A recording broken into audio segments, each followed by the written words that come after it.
আজকে আমাদের টপিক হচ্ছে হাউ টু ওভারকাম ফিয়ার, মানে ভয়কে কিভাবে জয় করা যায়।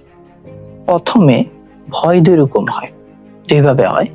একটা হচ্ছে সাইকোলজিক্যাল ভয়, দ্বিতীয়টা হচ্ছে ফিজিক্যাল ভয়। এই ভয়ের সাথে মোকাবেলা করো, যেটা নিয়ে ভয় পাচ্ছ তার সরাসরি হও, সম্মুখীন হও। যেমন আমি আমার এক্সাম্পল দিচ্ছি, আমি শুরুতে যখন ভিডিও শুরু করেছি এত ভালো কথা বলতে পারতাম না, অনেক ভুল হতো, অনেক সমস্যা হতো, কিন্তু আমি থেমে যাইনি। না থামার কারণে এখানে এতটুকু কথা বলতে পারতেছি। ঠিক তেমনি তুমি সুইমিং পারো না, থেমে যাবা না, শুরু করো, শিখো। সাইকেল চালাতে পারো না, শিখো। প্রথমটা হচ্ছে ভয়ের মোকাবেলা করো, যেটা হবে। দ্বিতীয়